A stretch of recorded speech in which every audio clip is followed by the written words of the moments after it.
नमस्कार दोस्तों, विजयदशमी की आप सभी को हार्दिक शुभकामनाएं। आज चारों तरफ हमारे यहाँ रावण जलाया जा रहा है। रावण के 10 सिर थे। हमारे भी बगल में एक रावण है, पाकिस्तानी आर्मी। इसने भी कम से कम कश्मीर से लेकर गुजरात तक ऐसे 10 लोकेशंस बना रखे हैं जहां पर एक विवाद सुलझे तो दूसरा विवाद बना रहे, ताकि इनकी जरूरत बनी रहे। कुछ लोगों को लगता है कि कश्मीर का मुद्दा सॉल्व होने के बाद पाकिस्तान से विवाद सुलझ जाएंगे, पाकिस्तान और भारत साथ साथ खुशी खुशी रहेंगे। यह कभी मुमकिन नहीं है जब तक कि पाकिस्तानी आर्मी एग्जिस्ट करती है। अगर ऐसा हो गया तो इंटरनल फेल्योर के समय, अपने अंदर बढ़ती हुई महंगाई के समय, वो जनता का ध्यान भारत की तरफ कैसे मोड़ पाएंगे? कैसे वो बजट का एक बड़ा हिस्सा ले पाएंगे? कैसे वो बड़ी बड़ी इंडस्ट्रीज के गल्ले पर बैठ करके बिजनेस चला पाएंगे? आज पाकिस्तानी आर्मी के जनरल आसिफ मुनीर के पास सत्ता की चाबी है। इसके पीछे रीजन यही है कि उन्होंने पाकिस्तानियों को हमेशा यही दिखाया है कि डरो डरो, तुम्हारे बगल में भारत है, कब चढ़ जाए पता नहीं, डरो, हमें पैसा दो। नहीं तो आप ये सोचिए, पहली बार जब वॉशिंगटन डीसी में डोनाल्ड ट्रंप ने पाकिस्तान के किसी आधिकारिक प्रतिनिधि को बुलाया बात करने के लिए, तो वो आसिफ मुनीर ही क्यों थे?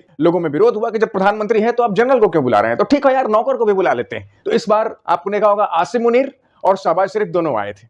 आसिफ मुनीर परमानेंट डिसीजन वही लेंगे, तो उन्होंने कई विवाद सुलझ बना रखे। 1999 में कारगिल के दौरान आपको याद होगा कि जब इन लोगों ने टाइगर हिल पर धीरे धीरे कब्जा जमाना शुरू किया था, उस समय भारत को भनक नहीं थी ये क्या हो रहा है। लेकिन आज का भारत अलर्ट पर है। हाल ही में हमारे डिफेंस मिनिस्टर राजनाथ सिंह का एक बयान आया है कि पाकिस्तान गुजरात में सर क्रीक के पास मिलिट्री बिल्डअप कर रहा है। बिल्कुल, सर क्रीक पर हमारा हिस्सा है, हमारा कब्जा है।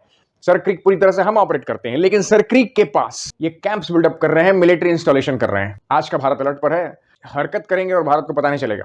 डिफेंस मिनिस्टर ने एकदम सफे शब्दों में जवाब दिया है। 1965 में हमने इतिहास नहीं भूगोल बदला था, कभी जाकर सर्च करिएगा। लाहौर के लोंगोवाला पोस्ट पर इंडियन आर्मी खड़ी थी। 71 में हमने भूगोल बदल दिया। इस बार भी आपका कराची जा सकता है। क्यों? क्योंकि कराची का रास्ता सर क्रीक होते हुए गुजरता है। एकदम सेट टू परफेक्ट जवाब है। इससे पहले कि तुम कुछ हिमाकत करो, यह मत समझो कि हम तुम्हें देख नहीं रहे हैं। इसलिए मैं कहता हूं, पाकिस्तान के साथ स्पोर्ट्स, ट्रेड, बॉलीवुड या म्यूजिक सब कुछ बंद करिए। ये एक्चुअली में पाकिस्तान के 10 सिर हैं। हाल ही में एशिया कप संपन्न हुआ।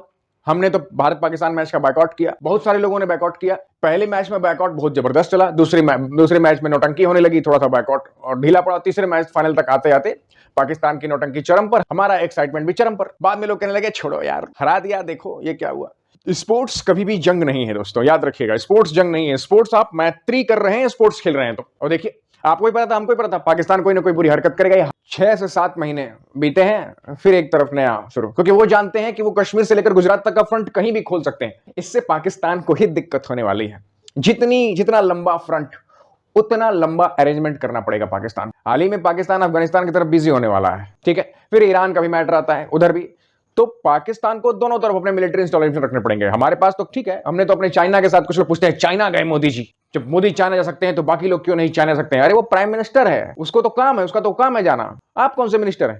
मोदी जी का टोटल मतलब क्या है? फोकस एक तरफ रखिए ना। अगर आपका तनाव दोनों तरफ रहेगा, आपकी आर्मी दोनों तरफ बटी रहेगी। पाकिस्तान भी यही चाहता है, किसी तरीके से फोकस एक तरफ रखे, लेकिन जियोपॉलिटिकल सिनेरियो ऐसे बदलते हैं। खैर, अब ये सर क्रीक में जिस मिलिट्री इंस्टॉलेशन की बात कर रहे हैं, वो चाहते हैं कि जब कहीं से कश्मीर का मैटर खुले, क्योंकि ऑपरेशन सिंदूर अभी पॉज नहीं हुआ है। क्रिकेट मैच चल रहा है, वो अलग मैटर है, वो कुछ दोगलों का मैटर है।